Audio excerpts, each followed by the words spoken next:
So Buju and Dinawe Magana Dog. Awanakwe, Indigo Ojibwe Mong, Gitchio Nigamin and Dunjaba. Let's see. Adiknan Dudame, Ogamabanes Ni Moshe.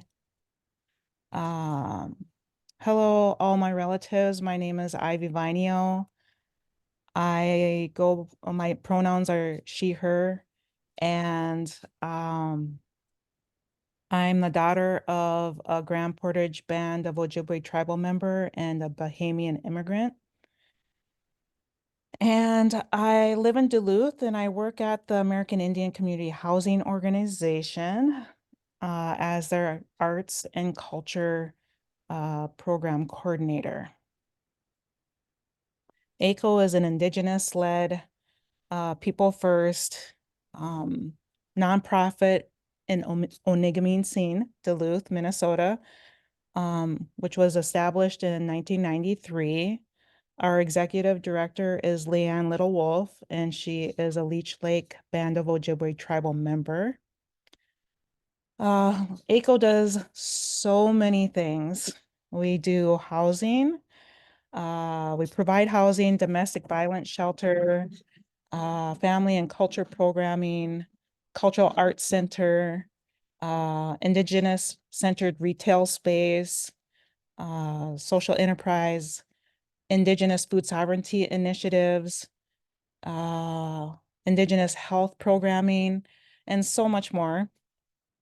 All of our work is anchored in our mission to honor the resiliency of Indigenous people by strengthening communities and centering Indigenous values into all aspects of our work. Our philosophy is that every American Indian person deserves to live in a nonviolent and non-threatening environment and has the right to be treated with dignity and respect. Miigwech for joining us tonight for this special session addressing mental health in Indigenous communities with Winona Goodthunder and Dr. Jennie Murillo. Right before this session, I took some traditional tobacco that my husband makes, Arnie, and I walked outside and I made an offering of that tobacco to the spirits to humbly ask that the spirits look after us during the session and protect us and provide healing for all of us and all of those that registered and can't be with us tonight, and for all the people that I love. And so I just wanted to share that with you, that I did put that offering out for all of us. So I'm going to go over the Zoom rules. As you can see, you can't share your camera and you're muted. So what I'm gonna do is right now, I'm gonna ask you if, while I'm going over the Zoom rules, if you can put in the chat where you're zooming in from. And if you put like the tribal nation, the native land that you live on, you'll get some extra points, okay? So keep yourself muted. We have you muted. We have your cameras turned off. We will have a Q&A at the end. So feel free in the chat to put your question in at any time, but we will be taking those at the end of the presentation. We are recording the session and I will email that out to all who registered. And so after the session. So now I'm going to do an introduction of our special presenters, and then I'll turn it over to them. So Winona Goodthunder is an adult mental health case manager for Woniya Kini Behavioral Services. Winona is a member of the Lower Sioux Indian Community and has experience working in the mental health field throughout Indigenous communities. Winona's passions include seeking to increase mental health support in Indigenous communities and representation in healthcare and mental health. It's been a real honor, true honor to meet Winona and work with her over the last few months, getting ready for this session tonight. And I'm just so thankful for all that you do with your work and all of the healing that you provide your community, and will continue to do that. So thank you, Winona Miigwech. Our moderator for this session is Dr. Jennie Murillo. Jennie Murillo, MD, is finishing her first year as a psychiatry resident at the University of Minnesota. She is a Shoshone Bannock tribal member and a Red Lake Ojibwe descendant. Prior to obtaining her MPH, Masters of Public Health, and MD, medical degree, she served her community as an AmeriCorps member at the Shoshone Bannock Community Health Center in Fort Hall, Idaho. I have known Jennie for about 5 years now. I met her at the Association of American Indian Physicians conference, annual conference, and she was so impressive then as a pre-med student. And to see her through the 5 years with her connection to AICHO and being a mentor to our youth at AICHO, and to young adults and other youth in the community, is just inspiring. And so I'm just really thankful. We're all thankful to you, Jennie, for all that you are doing and will do as well in your practice. And so miigwech for that. I have to thank our sponsor, our funder, which is the Minnesota Department of Human Services Behavioral Health Division via our AICHO Waaseyaa Traditional Healing Grant. And they allow us to host these community sessions for our Indigenous community members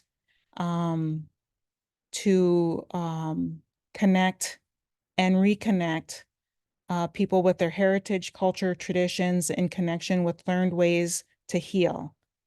So I'm going to turn it over now to Winona and Jennie for a conversation about addressing mental health in our Native communities, resources that are available, and finding cultural ways to heal. So, miigwech. Gonna spotlight both of them right now. So hold on. Miigwech Ivy for that introduction, getting us started with a good welcome. So again, my name is Jennie Murillo, and I'm a current resident physician training in psychiatry here in Minneapolis.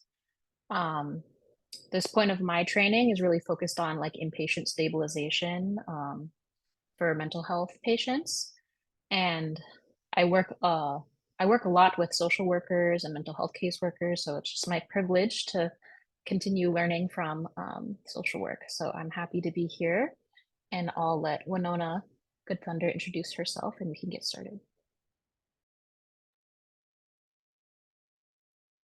Winona, did you want me to start the...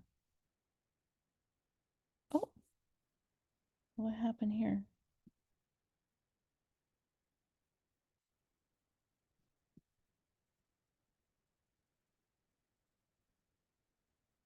Hold on.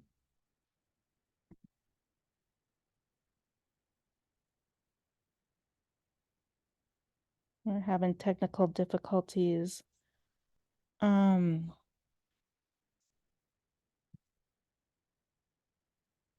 Winona, are you sharing the PowerPoint?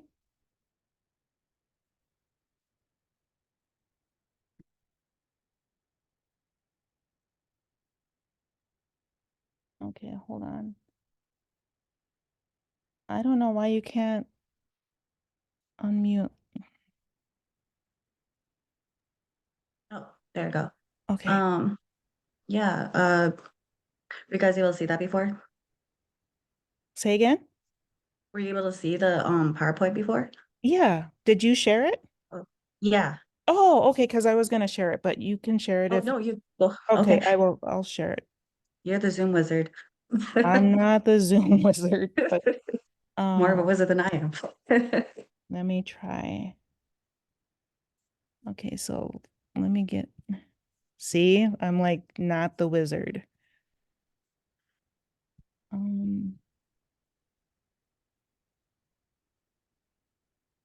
You might have to, can you try sharing it again?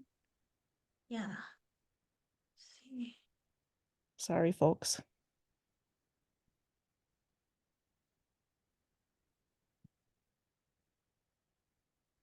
Does that pop up? It did. Okay.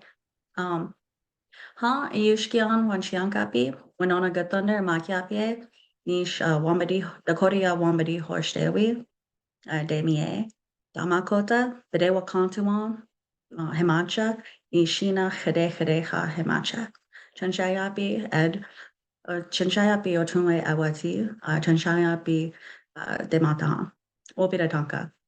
Hello, everybody. My name is Winona Goodthunder. Happy to be here today. I'm excited to see you all my relatives. My Dakota name is Eagle Woman with a Good Voice. I come from Lower Sioux Indian Community, also known as where the trees are painted red. I live in River Falls, Minnesota, and just thank you guys for letting me be here today. So let's see, try to get to next. There we go. So I just kind of wanted to like go over just a little bit what is a mental health case manager. So technically the state term is a targeted case manager, but what I do is my program is a voluntary program and it's cost free to everybody. Anybody, I do help everybody, including you don't have to be Indigenous to work with me, and you don't have to be from Lower Sioux to work with me. I'm trying to limit that to 10-mile radius. So most of the time I'm going to do is I'm going to help people to support their functional, personal, vocational, and educational goals. That includes developing a functional assessment and a case plan. Basically, that's just the functional assessment is just time for me to get to know individuals as a whole. And then we just come up with goals together to see where we're at. Oftentimes people, when going through in need of mental health support, there's going to be a lot of other stuff going on. So such as housing, finances.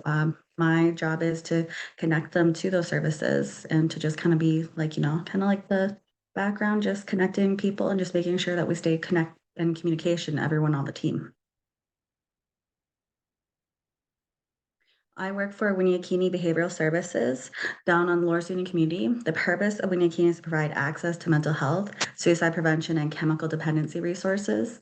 We conduct assessments, refer individuals to mental health and chemical dependency treatment services, and provide culturally focused recovery service right at Lower Sioux.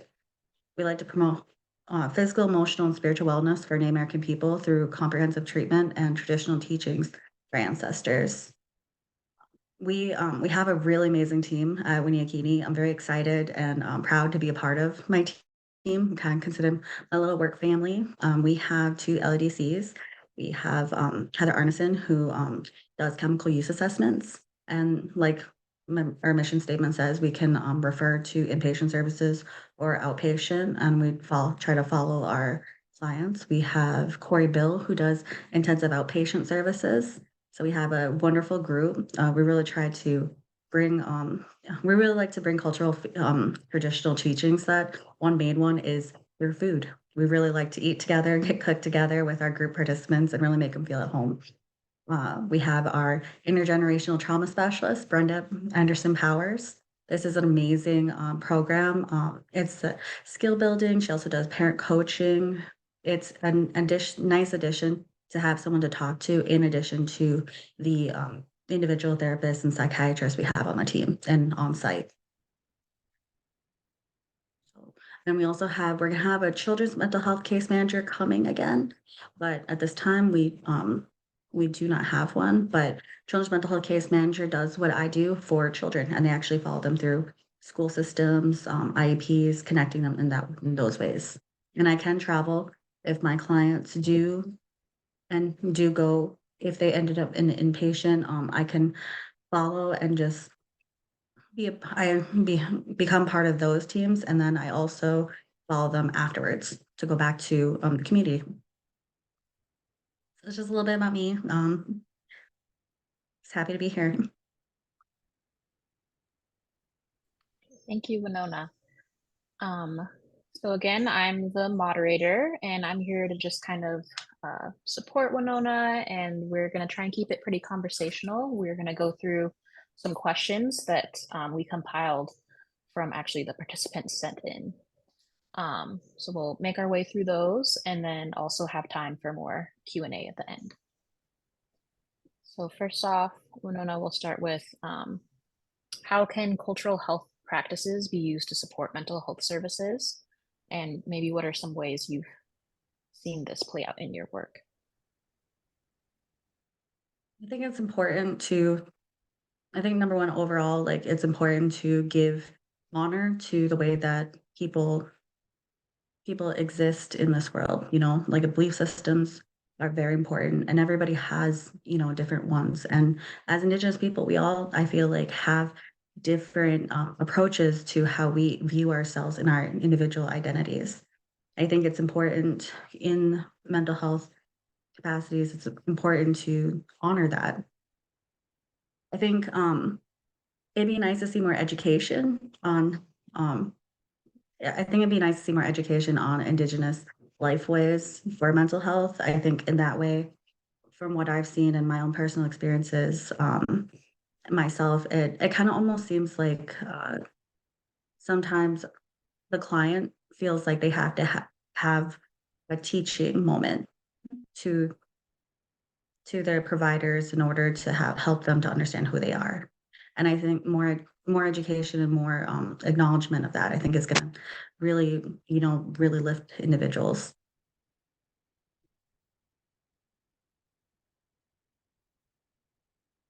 Yeah, that totally makes sense. Also having the providers and the workers being aware of kind of cultural needs of people being seen.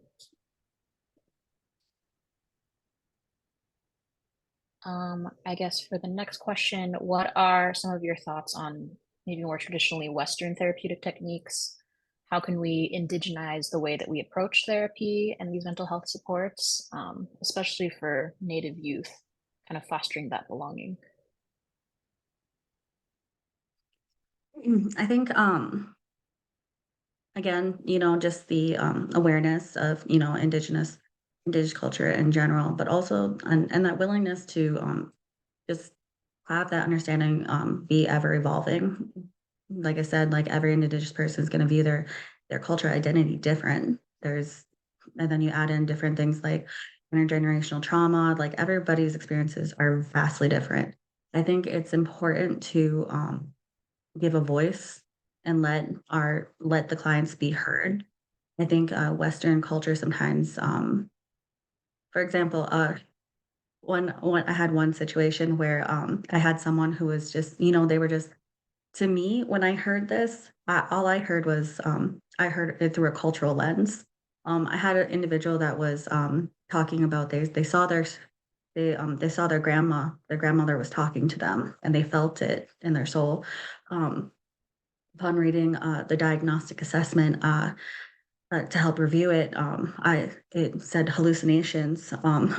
And then I kind of just had to have a conversation with the provider and just like, you know, from my relationship with the client, because most of the time I'm going to see my clients every other day. Um, my door is honestly always open. It's just kind of like how it happens in small communities. It's like, oh, hey, yeah, I have some time. And then we'll talk. So I really get to know my clients. So it's just kind of like a conversation with that provider and just being like, sometimes, like, you know, I'm not sure that this is necessary hallucinations. Like, you're the provider, and I honor that. I just had to have a conversation about, like, you know, just, you know, the very real reality of, like, you know, feeling the presence of our ancestors. Like, as Indigenous people, I just feel like we are very connected to our people, even in the afterlife life. And I think that's comforting.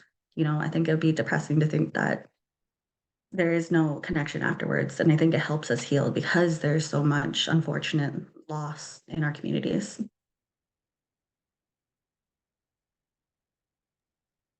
That's a really wonderful example, and I'm glad you were able to be there and support that person. But yeah, it just goes to show how just a small thing like that can have such a big impact on someone's treatment plan and, the diagnostic evaluation. Um, and again, just goes to show how important diversity is and representation in like all areas of these cares.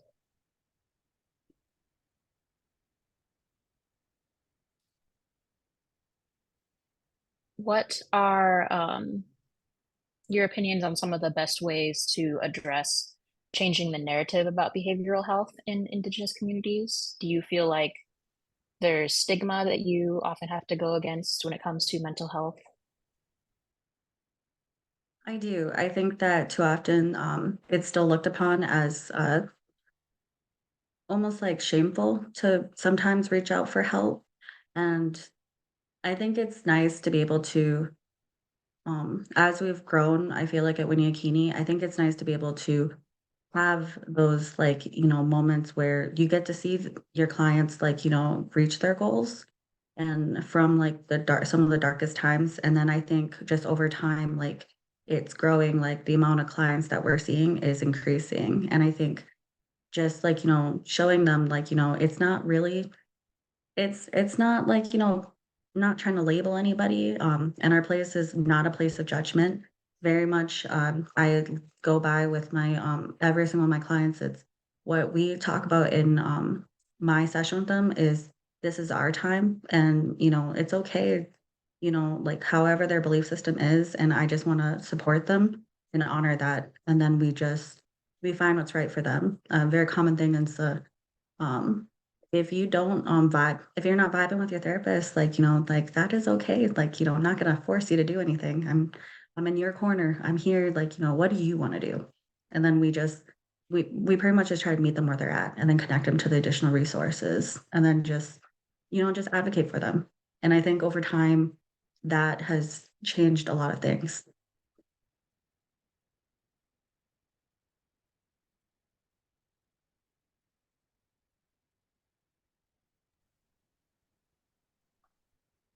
I guess, do you have any specific examples of maybe like ways your community has tried to kind of prioritize mental health? I'm seeing a really big increase in a lot of like our community's workplaces, just really being flexible with, if like workers are going to group, like, they're not going to punish them for having to be out of time, during that time. And they're not going to like punish them like hour wise either. It's been very nice or being lenient about like, they got, when we collaborate on being lenient on their work schedules, like, when their lunch periods are or, not punish them for having appointments. I think we're seeing a big increase in that because the work that everybody's doing on our res, I think is amazing. Like we got a Dakota language immersion school, like, taking on we're really big on social emotional health in that school and and promoting the language and giving that sense of strong self-identity to our kids. And the workers really put in a, a lot of like work there and connection and they connect to their kids. And but all of this is hard work. Social work is hard work. Being a teacher is hard work. Being a leader is hard work as tribal leaders. All of it. And, working with our youth at the rec center, you hear things like, and you want to help them. I think we're all just becoming more present and aware, and then we're connecting and we're using each other in order to connect for those two boxes. Yeah, it sounds like a really good foundation that you guys are all working on building and creating a network to kind of make sure, people aren't falling through the cracks if there is something going on. And from like a clinical perspective, I can kind of speak on how, important that integrative health component really is, making sure that there are screenings for depression, anxiety, suicidal ideation um, going on at primary care visits or, and then being able to refer to mental health services and also being able to, make sure that there's strong community leadership and especially in, youth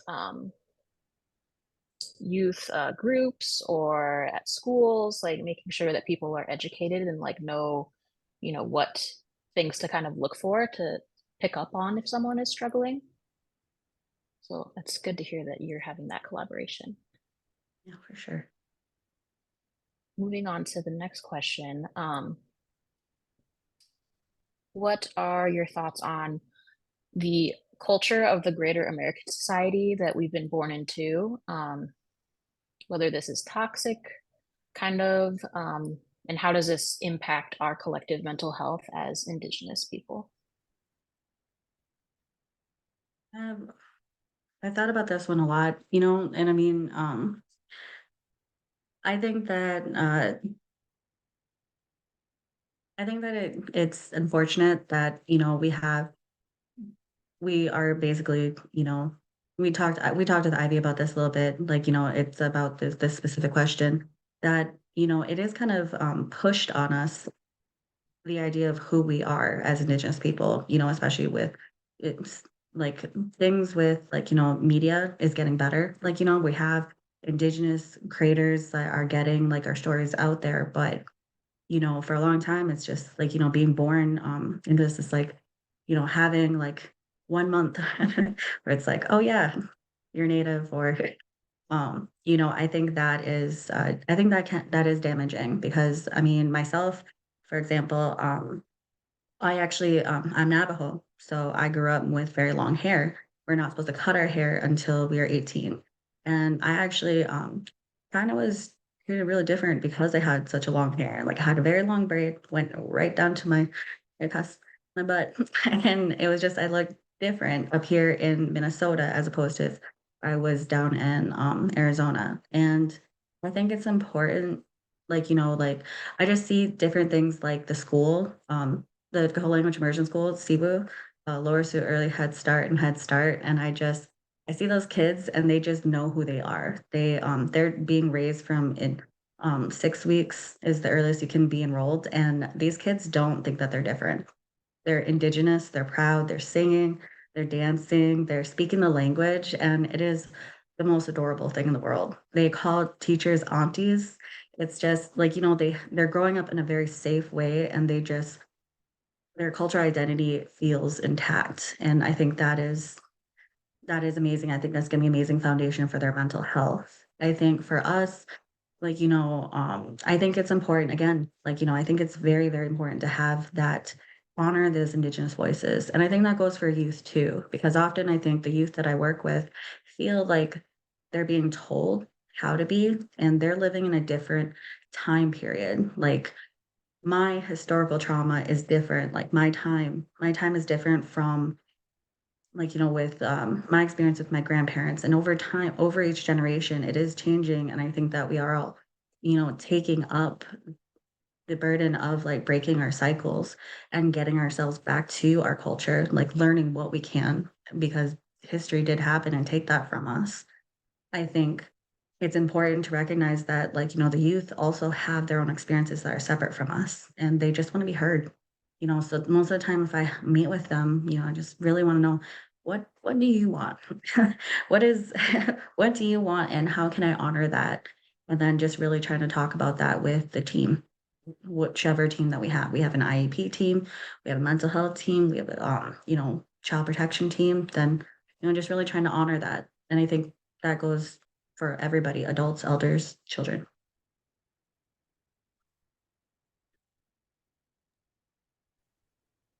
Yeah, that sounds wonderful. I think just having that open mindset, kind of meeting people where they're at.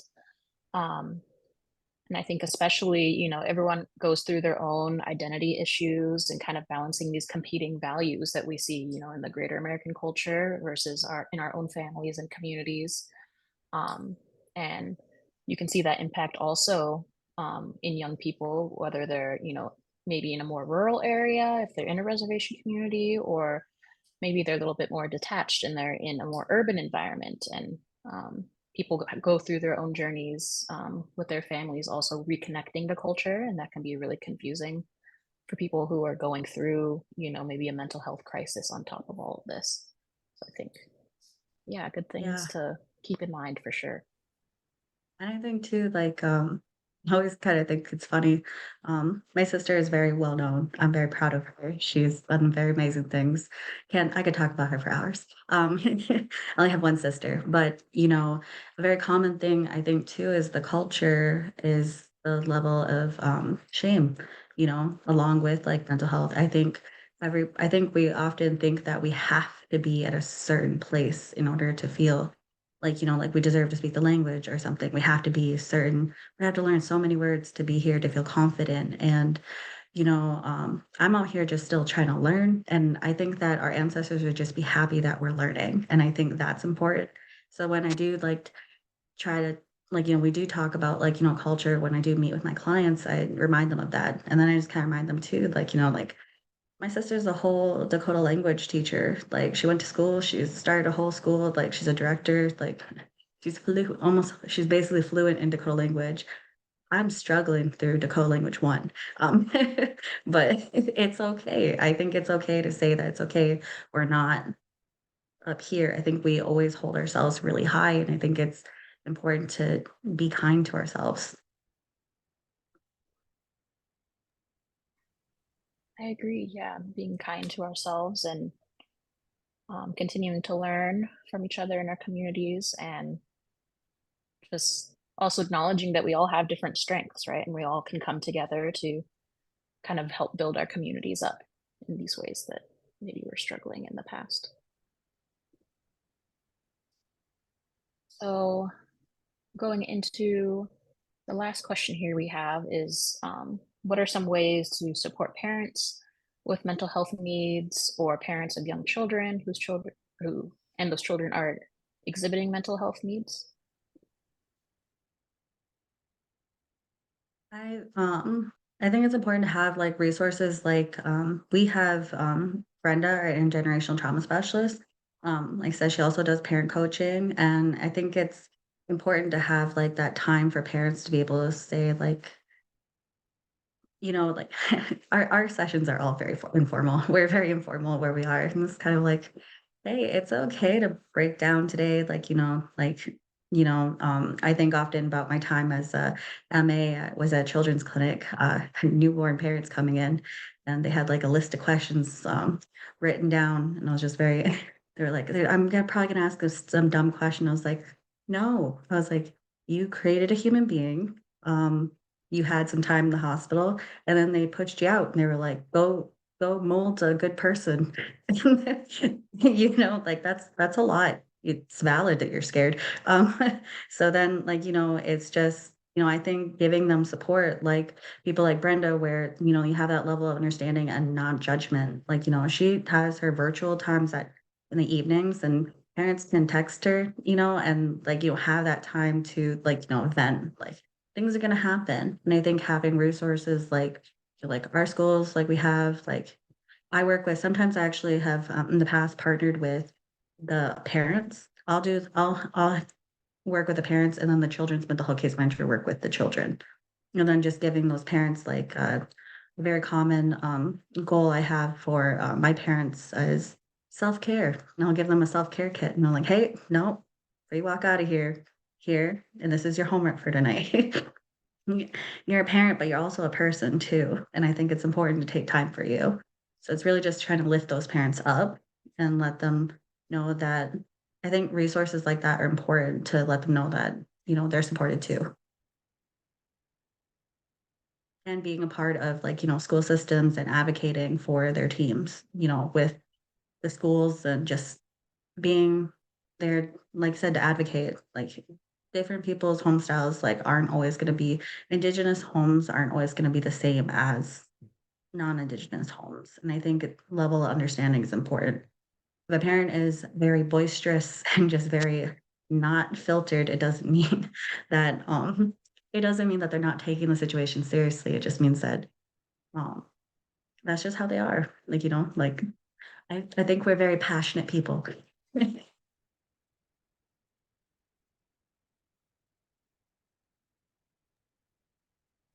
Yeah, I think that's great. And also just kind of reiterating the importance of just showing up, you know, for the people you care about and people in your community and checking in. And I think the more like open communication there is, if there is someone that's struggling, the better. Something that I learned very early on in my clinical training even is just to be direct with people, especially when, you know, there is concern for someone who is having thoughts of harming themselves. People kind of have this idea that if you talk about these things that you're like putting the idea into their mind, but there's lots of evidence that shows that's just not the case. And it's better to, you know, if there is someone you're worried about, to be open and caring and just connect with them that way. Do you have 100% any agree. other resources that you wanted to share, Winona? No, not at this time. You know, not this time. But I do think that you know, what you said is very important too. Yes, be direct. I think it's important to create those relationships with your clients in order to so that you're a safe place. And then when you do ask those questions, that you know that they feel vulnerable enough to let you, like, you know, work with them to get to the proper resources. For example, like I've asked that question and I've gotten a yes, and it's like, would it be okay if I took you to the ER? I won't leave you. I be right there as long as you want me. I'm there. You know, going with them.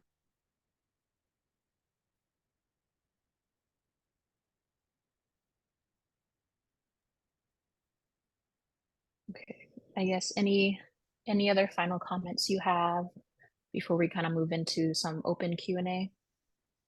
Nope. Not this time. Okay. Well, thank you both so much for sharing and it just is so wonderful that both of you are in these roles of helping our communities, and I'm just so grateful and so honored to know both of you. And I'm going to open it up for questions and right now. So if you have a question, if you want to put it in the chat. So if you have any questions right now for either Winona and or Jennie, feel free to put them in the chat.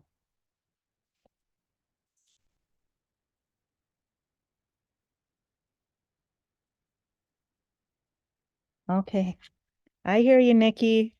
Um, I I I can unmute you. Let me try here.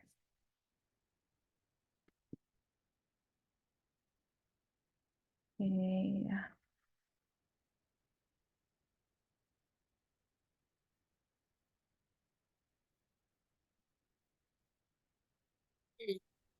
Oh, thank you, Ivy. You're so Oh, welcome, Nikki.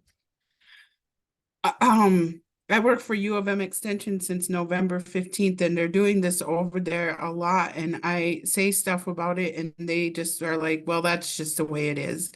But nope, leave it to Ivy to fix it. But I will go quick. Okay, so I am I have my social work, my 4-year social work degree from St. Scholastica, and then I accidentally took my clinical therapy master's program at St. Scholastica too. I had a concussion, and then there was a pandemic, and I got nervous, and I applied. And next thing you know, they wanted me to be a clinical therapist, and it's not for me. I work on a community level basis, but I found out a lot about this social work program and some of the issues starting with because there's not enough Winonas to go around in Indian country. I've been on a waiting list for for a therapist over at Care in Fond du Lac for well over a year. I still haven't gotten a call. And that's a problem. And then I didn't connect with the 2 Native women that they did put me with. And that's a problem because we just had different views. So I told them I want an old white lady, not a young one. Luckily, mine came out of retirement and moved to a different organization. And she understands me because she's worked in Indian country for a long time and she calls me out on my BS. But the way they're being taught in these programs, and the one that I was in for my 4-year and for my master's program, is where the problem starts for those social workers coming into Indian country. And right away, I noticed they want to put kids and adults on medication for their first symptoms. They don't even know if there's a problem with their thyroid or if they ran out of B vitamins, you know? And these are things that I know from my own personal journey. And we need, I wanted to put together an Indigenous or a Native American social work association group, and I haven't gotten around to it yet. But Winona, if you know others that would be interested, because I did ask on my page, my Facebook page, if others would be interested in doing that. We need more instructors in our in these classes, curriculums. And we need that in the curriculum that these social workers are taking, because we're having to send people out in Indian country to other organizations that are non-native. And that's part of it. So it's because you go to 10 miles, right? Yeah, Minnesota is huge and there's a lot of Indians here that need help. Things aren't getting any easier for anyone. So what can we do? And what do you want to do? And I'll put my email in if you want to get in touch with me.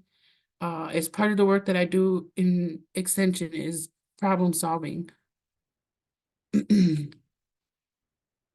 Mitch, thank you so much, Ivy.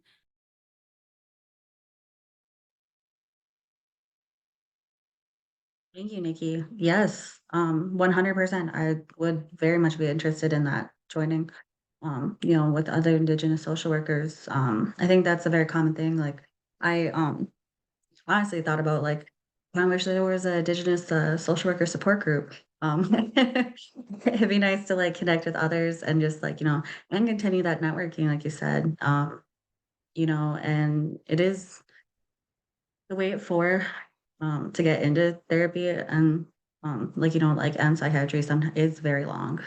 And that is probably one of the biggest barriers to me starting with somebody, is trying to get them in, and then trying to, especially like like you said, like, and especially in like a rural area, like we are probably like 45 minutes from like a bigger city where we can get things like a neuropsychological assessment or psychiatry services. We do partner with one organization in town, but it can only take so many clients. And then, so oftentimes we're offering telehealth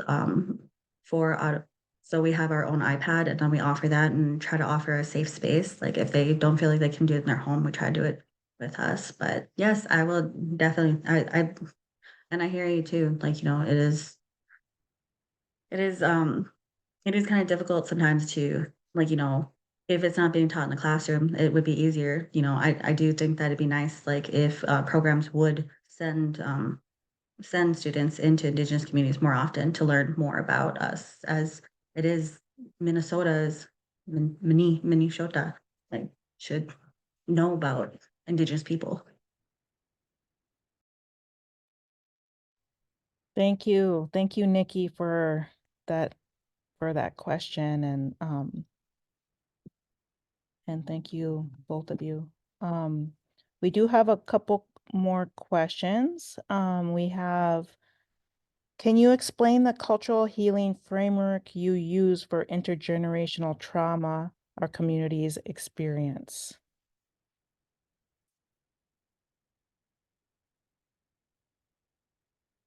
Can either of you speak to that? For us, we really just we try to utilize everybody. Today we just had two elder speakers come in and share their experiences with some of our clients today. Try to really I try to connect my clients to people that I had one client that young person was very artistic, and that's how they process things. We weren't getting anywhere when it was just me face to face, and honestly, I don't feel that chatty with some people sometimes either, like face to face. It's like, yep, I'm gonna bare my soul to you now. Um, I really try to connect to learning like beading whatever this individual person was really to pottery, getting the pottery room, renting it out for just us in our incubator, and then just being able to go in there and work on that pottery. They were teaching me things because pottery was their vibe. So they taught me things while we were going, and we created, we got to really strengthen that relationship. And over time, they were answering my questions for my functional assessment and things like that. And then over time, it's like those are our time. Like I don't always make it like a face to face. Like we have to just do paperwork. We're doing things, to help break down those barriers. And I think in that way, we're also getting connected to different life ways. One person wanted to learn gardening and about the three sisters. So we went and found a teacher, and we learned together. That's great. Jenny, do you have any comments on that?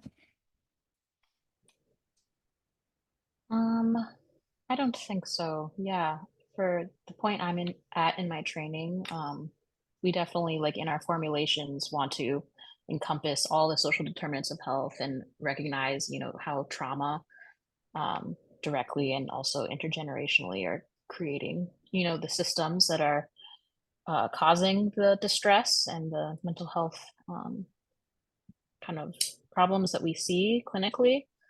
But as far as the direct like therapy and things, I'm not as involved with that. I mostly refer to people like Winona or therapists. Okay, thank you.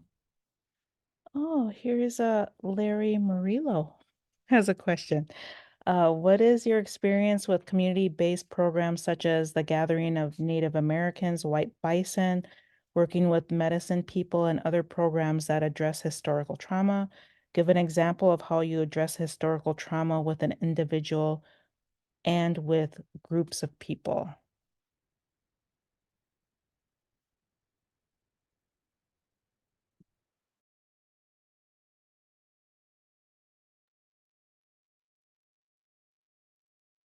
I think it's just really like having open communication. We have worked with speakers coming in.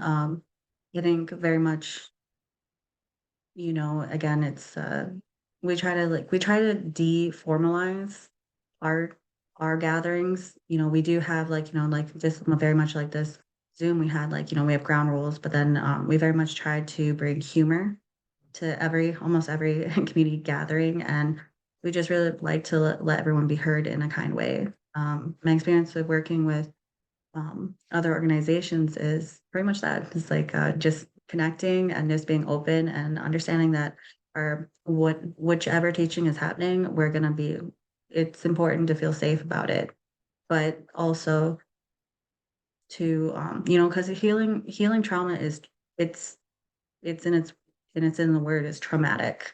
There's so much pain with history, intergenerational trauma, it goes back to how we view ourselves, our cultural identity.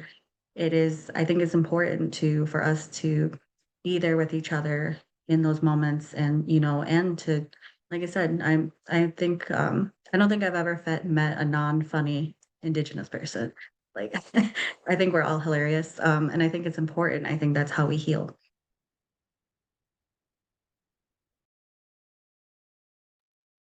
Yeah, I think that's great. And also some that I've learned just in my public health kind of research in the past, just how, and also from my own experiences in my communities, like how important really like strength-based interventions can be when we're talking about how we view ourselves. And, you know, there are a lot of complex issues that our communities face, but I think a lot of times there's so much focus on, so much so on the ways that we are lacking and not as much in the ways that our, you know, culture brings us strength and also serves as protective factors. You know, it helps us have that connection and helps with our healing.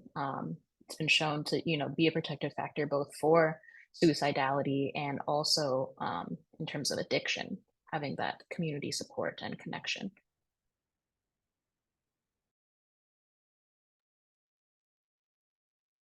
All right, thank you, thank you. We have a couple comments. Resource deserts require community capacity building. Really feeling it over here too. And then yes, deficit-based focus is such a downer.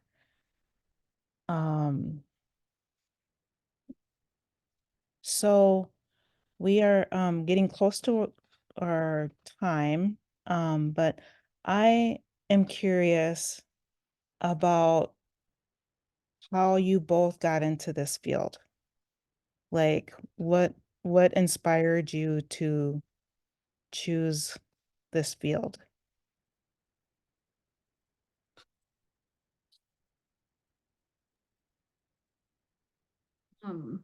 For me, I guess it was my dad.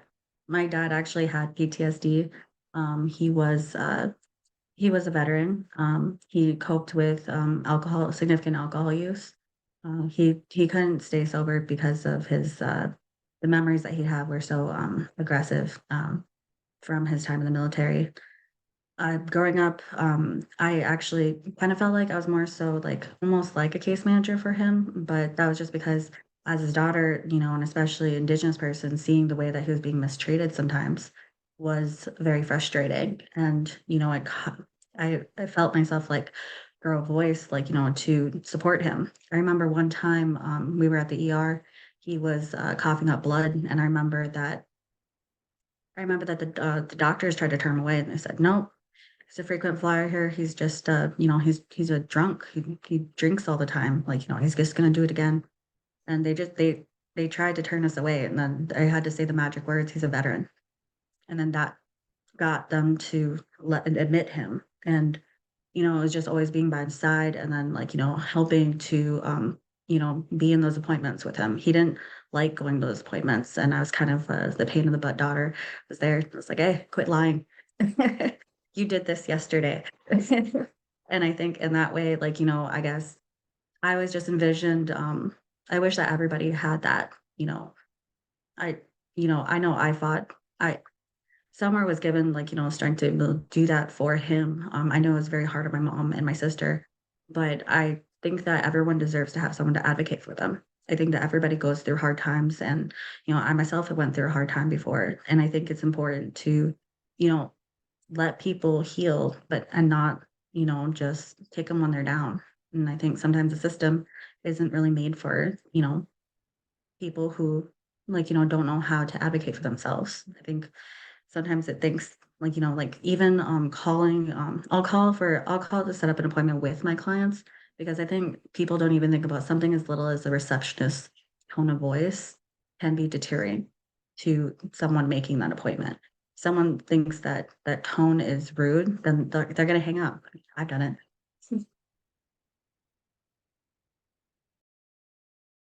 Thank you.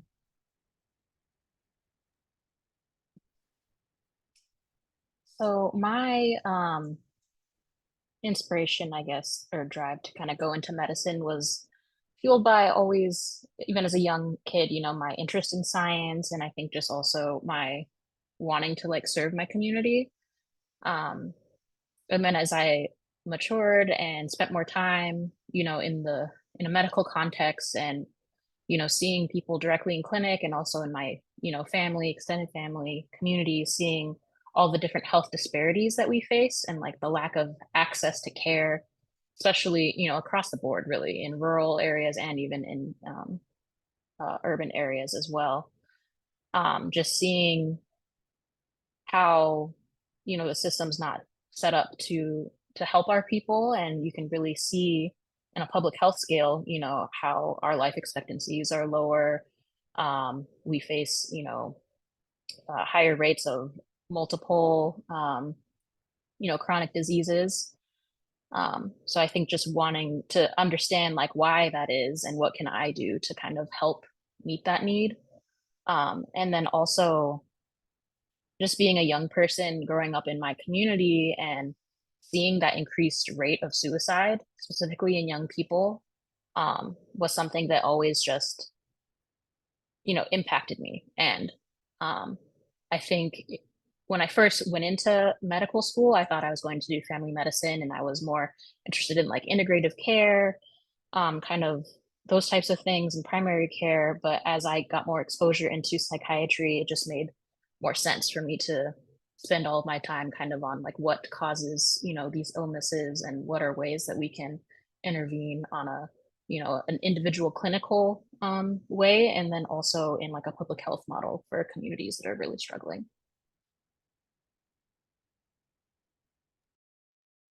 You two are so fabulous. Um, thank you so much for being there for those that need help and need guidance and love.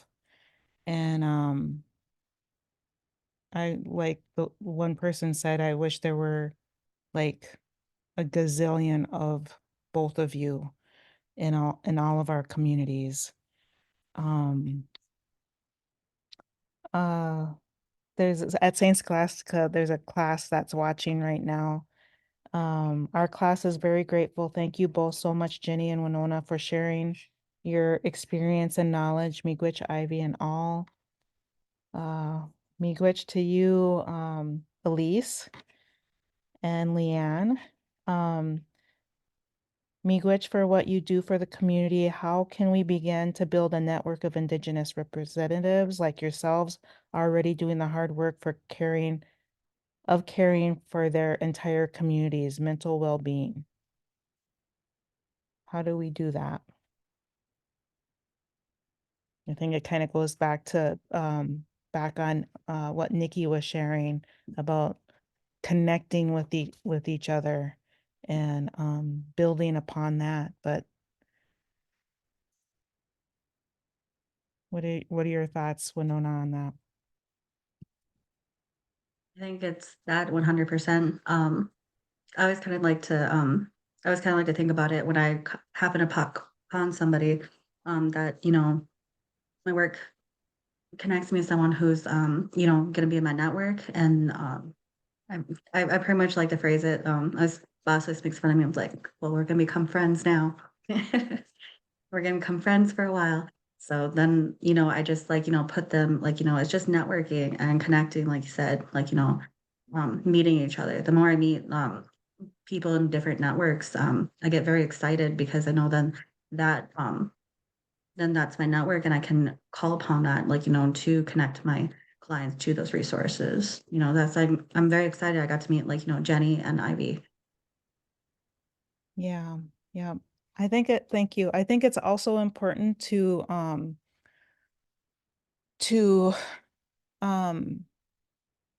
do what a lot of you do already, like mentoring youth and showing them that this field is for them as well, and that they can help people and help their community by going to school and going into this field and showing them that it's possible. And so so we can help get more Native people of all genders to be in this role. And so you're getting a lot of me glitches here. We'll take this one last, oh, we already did that one, sorry. I guess we're gonna close it off here. Since we're a little over time, I just want to say Apachigo Miigwech to Jennie and Winona for for being here and sharing your gifts with us, your wisdom, and Winona, did you get Nikki's email out of the chat? I can also email it to you as well. Yeah, if you could email me that, that'd be great. Yep. And so I can give Nikki your email as well, if that's okay. But I will send this recording out to everyone that registered. So this recording, and we will also have it up on our AICHO YouTube channel, as well as our AICHO Facebook page. And so you can find us at the American Indian Community Housing Organization on Facebook. And so thank you again, Miigwech, and everyone be well and have a very good evening. All right, Miigwech.